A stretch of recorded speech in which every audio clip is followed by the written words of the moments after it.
Welcome to Energy Unplugged, the leading podcast addressing the global energy transition. I'm Hugo Batten, Managing Director of Aurora across APAC.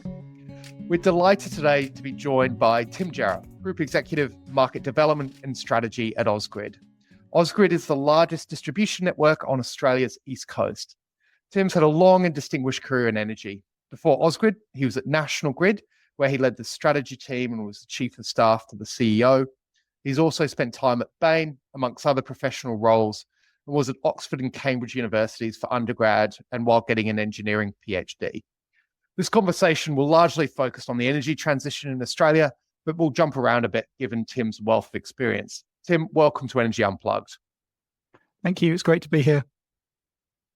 We're also joined today by James Ha, Aurora's Head of Research for APAC, who's going to be chatting to Tim with me today. Welcome, James. Thanks, Hugo. Good to be back.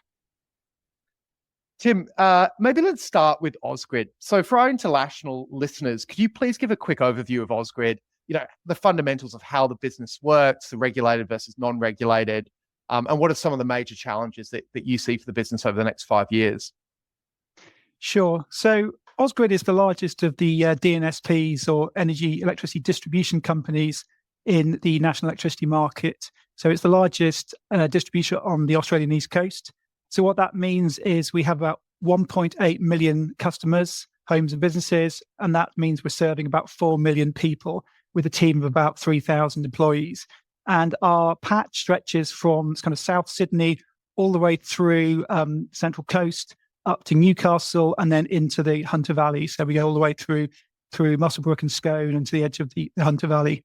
And what we do there, we have, obviously you can imagine, a huge amount of overhead wires, power poles, distribution, but also in the CBD, we have a very significant underground network supplying the CBD of Sydney. Awesome. And then I suppose some of the challenges that the business, as all DNSPs are over the next 5 years as you see them. So we've just had our regulatory reset launch for the next 5 years. So that kicked off on the 1st of July, 2024. So as you know, that gives us certainty over the next 5 years around our revenues. But the key thing for us as a distribution company is to really start delivering against that plan. So it's really making sure we hit all our CapEx targets, make sure our CapEx is efficiently delivered, and also operationally, we're running the business as effectively as possible. And I should add, it's one of those things with a regulated network. As soon as the ink is dry on one settlement with the regulator, you have to start thinking ahead. And, even now, a small portion of our mind is thinking through to 2029 and what do we need to start thinking about for that next 5-year period. I often ask this for people who come out, because I remember when I moved from the UK to Australia, a number of things struck me. The centrality of the grid was one of them, that Australia does have, a more long, thin, fragile grid than the UK. Some of the politics around energy is very different in Australia. You've been at Osgrid for 6 months now. At a high level, what are some of the differences you're seeing in the energy transition between the UK and Europe and Australia? Yeah, it's been very interesting coming out here and, as you said, seeing what's same and what's different. I think what struck me is when I first got out here, lots of people said Australia is very behind Europe, UK, North America in the energy transition. And in some ways it is when you look at some of the basic headline numbers.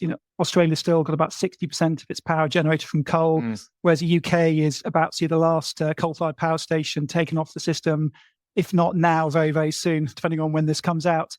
And so that's obviously a very big, obvious thing. And another obvious thing is around EV uptake. Europe is definitely much further ahead. And it was very stark for me coming here and realizing all the Amazon delivery vans are still diesel and things like that.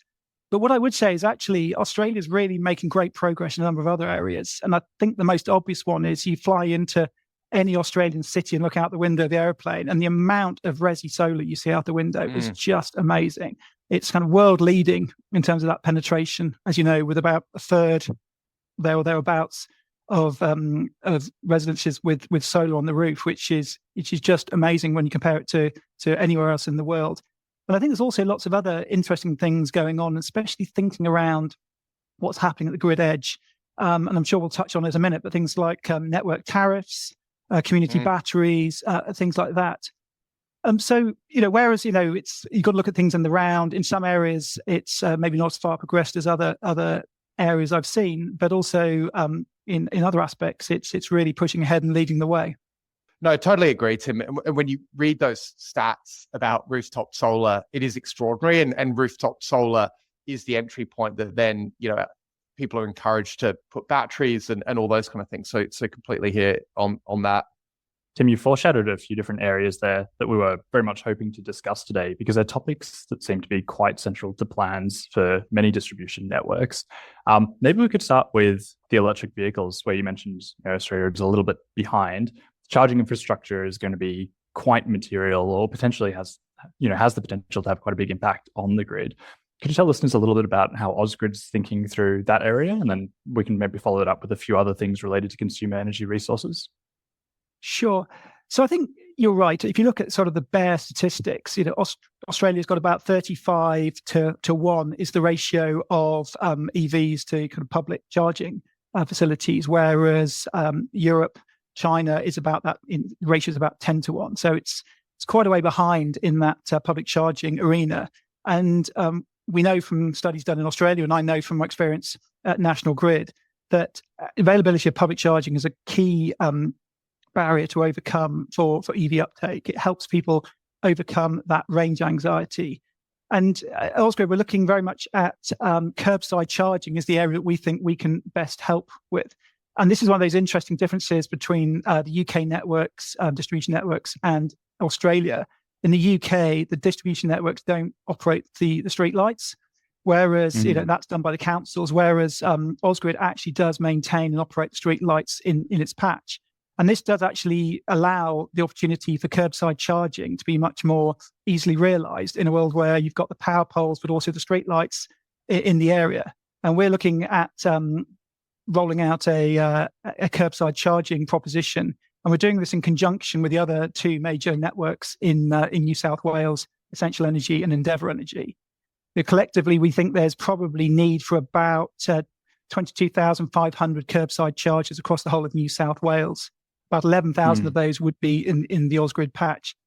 And the model we are looking at and we're proposing to the New South Wales government, and we've also presented and discussed this with the federal parliament, is that it's a slight extension of where the boundary is for the DNSP, in the sense that we would own the actual infrastructure but not control the electrons flowing through it.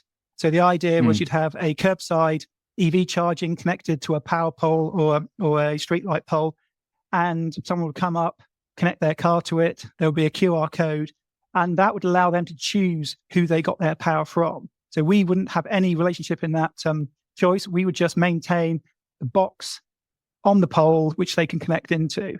And then, some of the different retailers are looking at opportunities where you could actually pay for power to charge your car on your domestic electricity bill.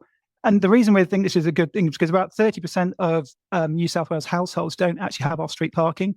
So there's a big chunk of people who are very keen to get EVs, but because they live in apartments or they don't have access to charging in their communal parking areas. You see this lot in Sydney with some of the older apartment blocks. They would need to charge on the street, and they're looking for those trickle charging opportunities for overnight charging. So the idea is here that one of the real benefits of this is because we are incentivized to maintain all the light poles and the light fittings in the streets in our patch. You would just add the EV charging box as just another piece of the infrastructure that we as the DNSP would have to maintain. And that makes it much more easy for that maintenance cycle, whereas you haven't got one company who has to journey far out to fix a damaged EV charging, and the cost of doing that repair just isn't worthwhile making the journey. If it became part of a regulated asset, it would have similar sort of criteria to the lights, where we have 72 hours to fix a street light once it's reported. And so you could have a similar sort of regime for the EV charging. Yeah, super interesting, and clearly some good economy of scale there. While we're still talking about that sort of community level infrastructure, a topic that's been getting a lot of attention recently in Australia, and I think especially since the last federal election in 2022, has been community batteries. We've seen, as you mentioned, very fast rooftop solar uptake, more than 3 gigawatt a year deployment in Australia, but behind the meter batteries have really lagged on that front. How are you guys seeing community batteries from a DNSP perspective? Now, we think community batteries are a great opportunity to support the energy transition, because buying a home battery unit is not cheap, depending on exactly the specification and the make and model and things like that. But you're probably looking at about 12,000 Aussie dollars there or thereabouts, so 6,000 sterling to put one into a residence in Australia. And that's, not loose change. That's a significant outlay for a household when they've also got, other major expenses to make. So the community battery idea is that you have storage near the grid edge, but not behind the meter. And you've got various different models that can be used to utilize that, to provide opportunities for customers to take advantage of it.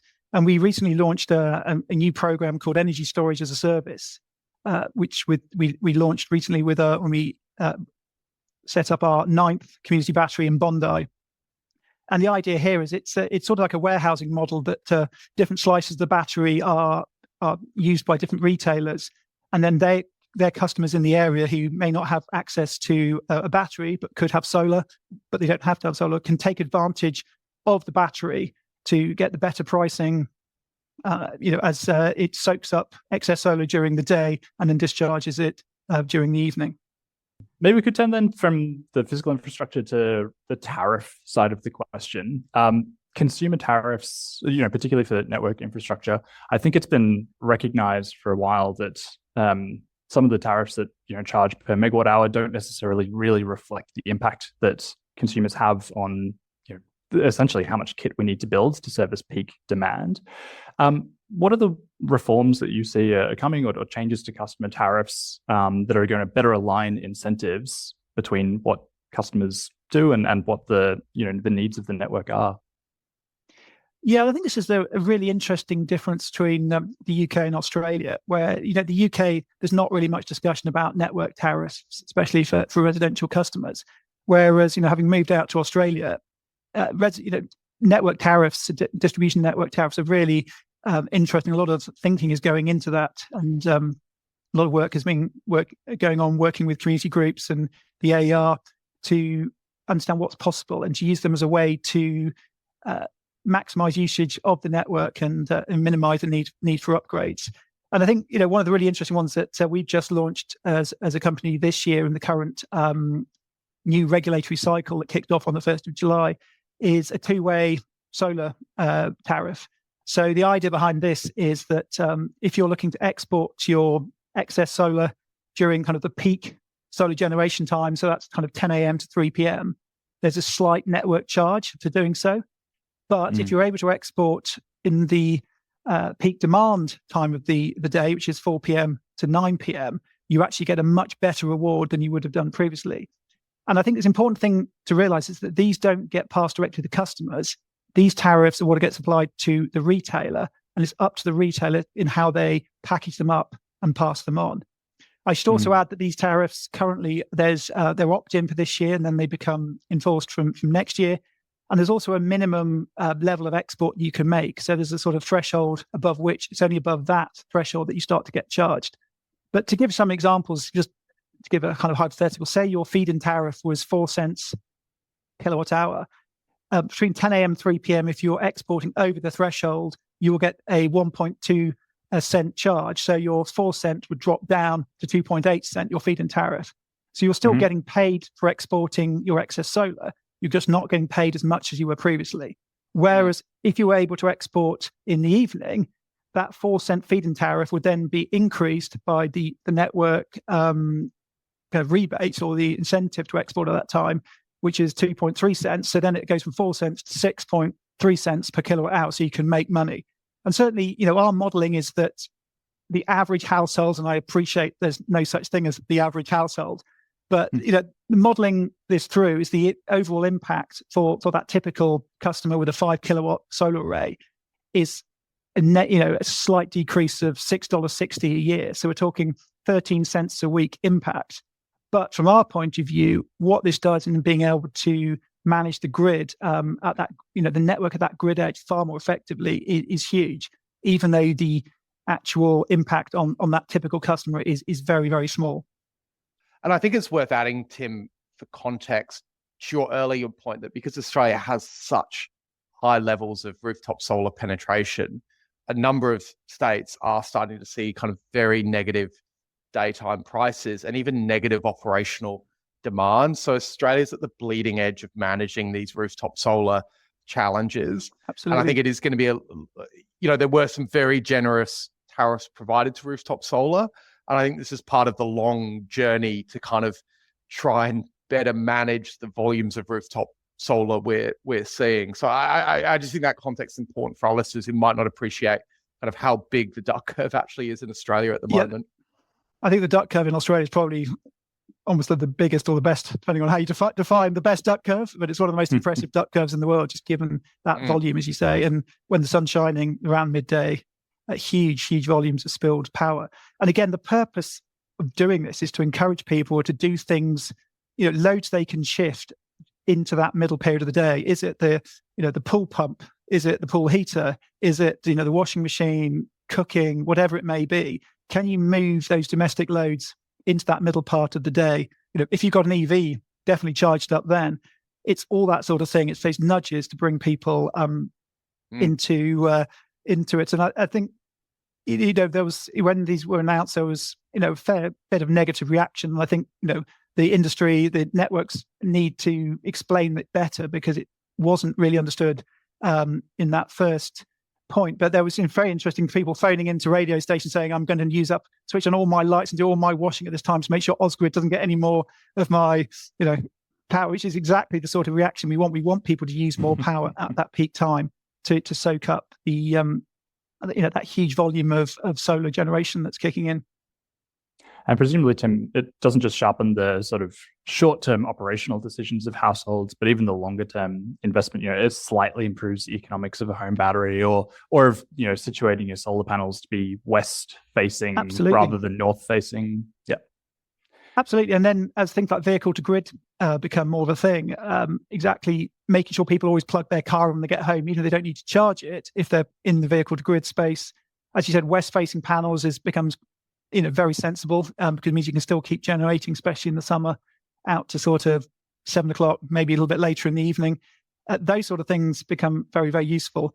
And I should just add that we're taking it another step forward. We've got a very exciting program, a project called Project Edith, which is looking at dynamic network pricing. So that's taking what is currently in the market, as I said, these very set times, and looking to pilot and trial much more dynamic pricing to see about giving those signals, not quite in real term, but almost real term. Yeah. And again, because I was reading about Project Edith but before this recording, just to maybe provide a little bit more color, kind of my understanding is that Osgrid is kind of providing the platform for the retailers to better work with their customers, almost in a kind of virtual power plant style model, to encourage on both sides more efficient dispatch and use. Absolutely. It's very much, aimed at companies that can set up a virtual power plant and can harness the CR or DR, if you're not in Australia, resources within their customer base in particular areas. So, absolutely the point of this sort of moving a network price is to encourage them to either self-consume their power whilst there's so much being spilled on the grid, or when it's time to export, really give them that incentive and that price signal. And it's very exciting. We recently announced that we were able to expand the program. We're looking at having about 1,000 customers now on it, and we had Shine Hub, Origin, and Energy Australia have all joined the pilot, and they're all approaching it in a slightly different way. Their VPPs are all similar but slightly different, and it's really interesting to kind of see what we're going to learn from different retailers trying ever so slightly different things, engaging their customers in slightly different ways. And then the learnings from that will be fantastic as we sort of play them through into future offerings and thinking about how we can kind of put the tariffs onto the power charges into the network. And so, very, very excited about what the prospect is of Project Edith as we go forward. Tim, maybe we can zoom out from the small scale and the sort of customer interaction and think a little bit briefly about large-scale renewables generation. We've got a sort of renewable energy zone model in Australia where the plan is to essentially encourage renewables to build in certain parts of the network where we can then reinforce the infrastructure and kind of get that scale efficient network augmentation happening. But there's starting to be more and more discussion about actually connecting renewables into the distribution network and the latent capacity in these networks. I mean, possibly a challenge for Osgrid, given that you guys actually represent, part of a major capital city. So there's potentially more limited renewables resource available for you. But is that an area that's starting to get more attention? And is the team having to grapple with more renewables connection applications? Yeah, so this is definitely something we're looking at. I think, again, talking about perceptions of arriving in Australia with almost like a fresh set of eyes coming from abroad, the conversation is very much has been about the big stuff and the small stuff.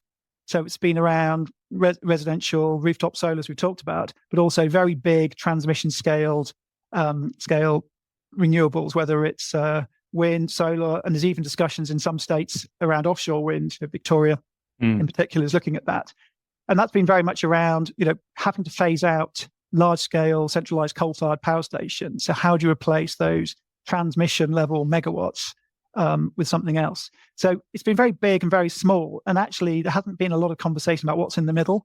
And I think that's an interesting contrast to Europe. Again, if you drive around the UK and parts of France, Spain, places like that, you see quite a lot of small scale, sort of 10 megawatt, those sort of size solar farms connected into the distribution level. Whereas there isn't that sort of thing so much in Australia, or certainly not that I'm aware of. And so I think there's a great opportunity to see what spare capacity there is in the distribution networks and connect to that, because by and large the infrastructure is there. It's only going to be very short spurs to kind of connect in.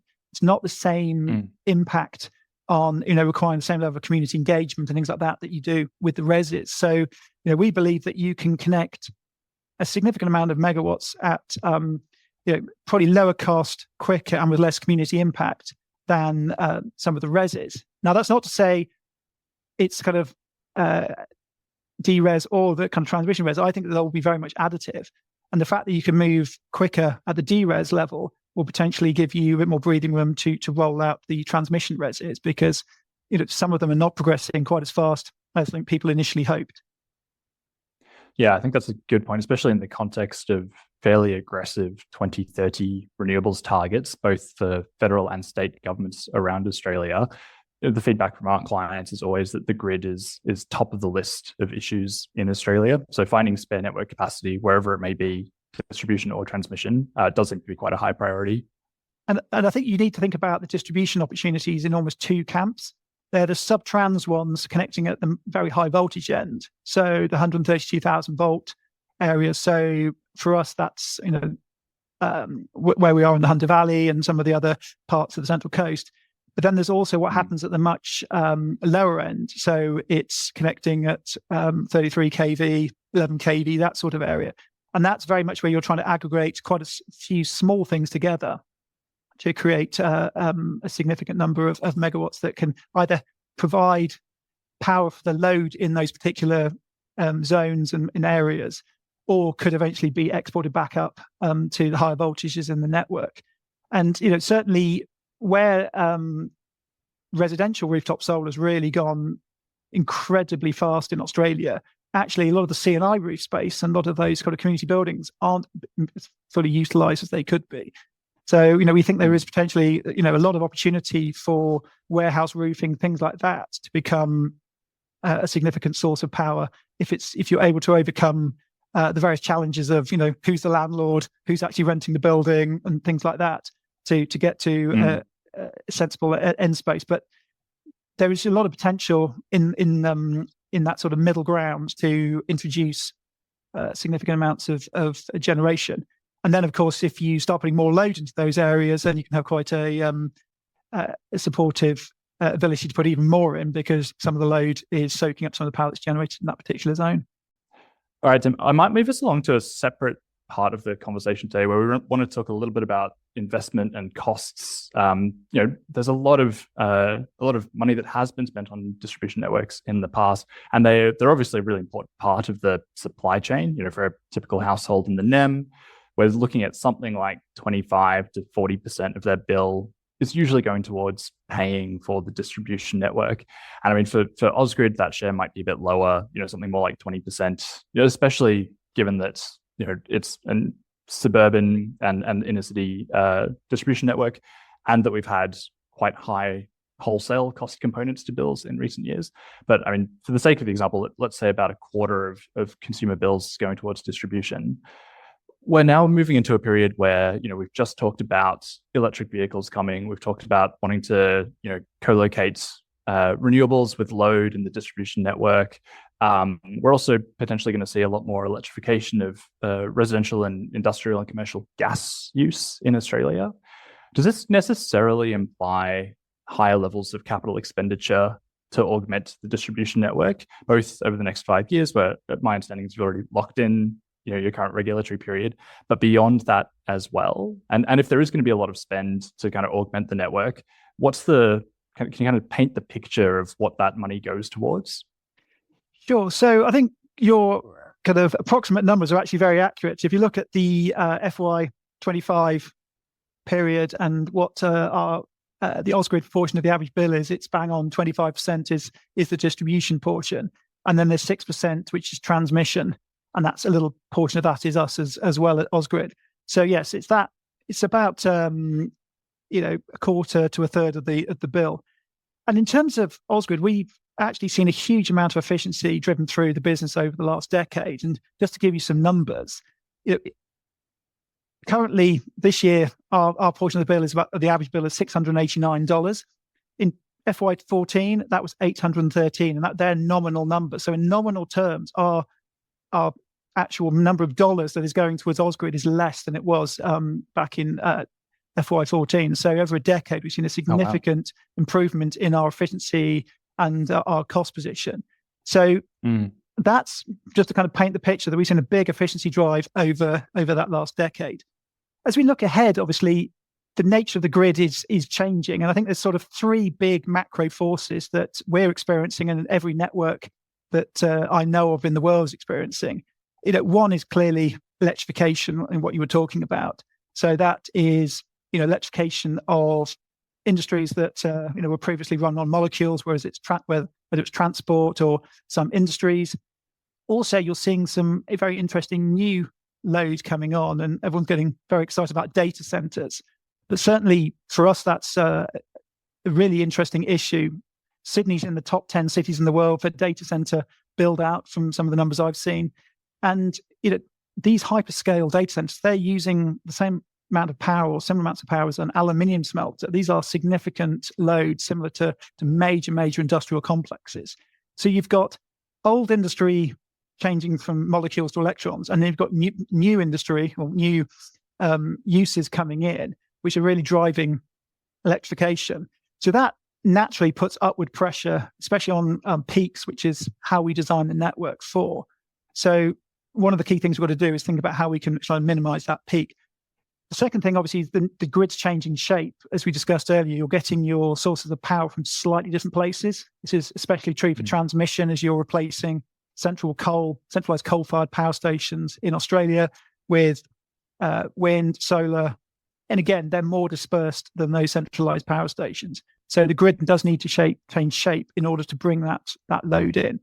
And even at the distribution zone, I said that it's a lot of the infrastructure is in place. It will still require investment in order to create distributed renewable energy zones and bring on sources of generation at the distribution level. And I think the third big macro factor is this cost of living crisis that we're seeing in most countries, and that desire to make more use of the network and the infrastructure we've already got. So before we start really trying to build lots more infrastructure, make sure we're maximizing the usage of the infrastructure we've got. So you've got sort of two factors which are putting upward pressure on network bills, and then this desire to use more of the network we've got, putting downward pressure. So that's sort of the macro picture in which we're operating.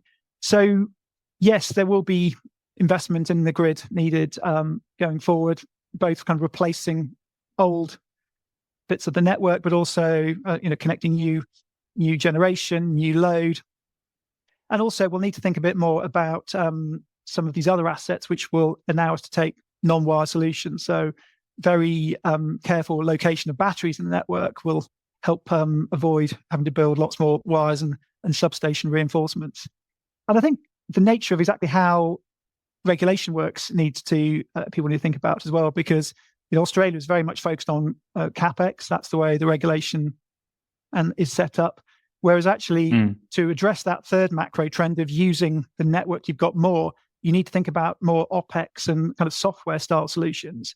So thinking about how to potentially tweak regulation to encourage more of that approach rather than the default, which is capex, I think would be a great thing for lots of countries, especially Australia, to look at in order to maximize that network usage. Tim, we've talked a lot about Osgrid in Australia, but consciously spent a lot of time at National Grid, and they've done a kind of series of very innovative things. At a high level, the role of the system operator in the UK, I mean, how did you see it change in your almost decade at National Grid? And, particularly things like, again, and maybe this is the different political context of the UK, it seemed like National Grid played a more kind of active public role in the transition debate, although AEMO certainly, does its fair share as well.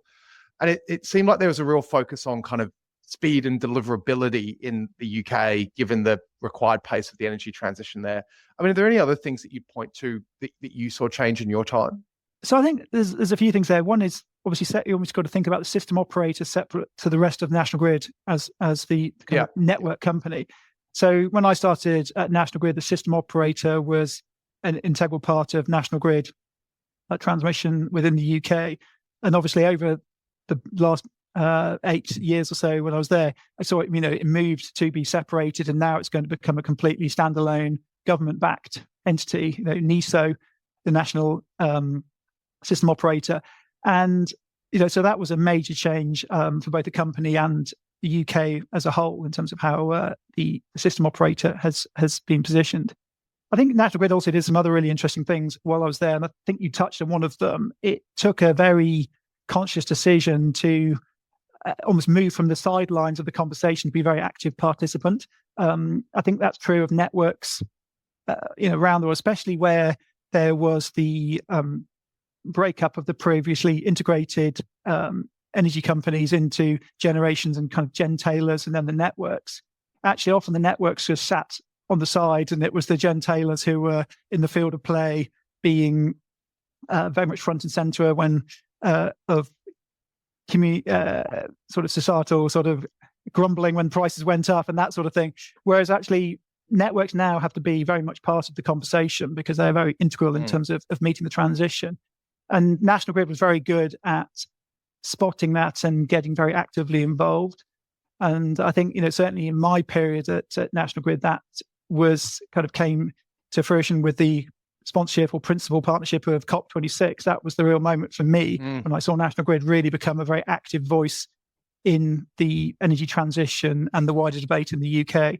And I think what's been fascinating is in watching as it continues since I've left, that now National Grid is advertising on the TV about the great grid upgrade to really explain about why the network needs to change and the amount of investment and the need to build new circuits and engage with communities to explain why that's needed.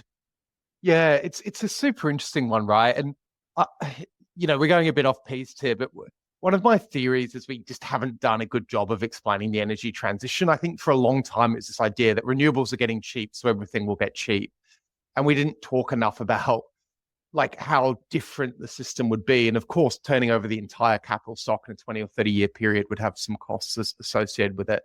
So, I mean, again, it's been like 6 or 7 years since I've been in the UK, but great to see National Grid getting on the front foot with some of this stuff. So, Tim, could you talk a little bit about some of the innovative ideas that you've seen, particularly working in the UK? And I know you've spent the US time in the US as well. Yeah, I think actually a good way to answer that question is just to touch on two people who used to work in the National Grid strategy team who've gone on to work in very, very interesting and innovative companies. One is Nick Woolley, who was in the team and left to set up EV.Energy, which is a company focused on the residential retail end of decarbonisation, really focused on EVs initially, but becoming very much software that helps with the setup of VPPs. And they've been going great guns for 6 years. And I've loved watching how that company's progressed. And they did a Series B in July last year and raised $33 million to expand into North America and wider into Europe. So it's a great example of how a small one-man, two-man band has really grown. The second one I'd point out is another guy, Mark Meldrum, who was at National Grid, and he's now ended up at Rondo Energy as the global head of business development. And that's a really exciting company looking at the decarbonisation of industrial heat.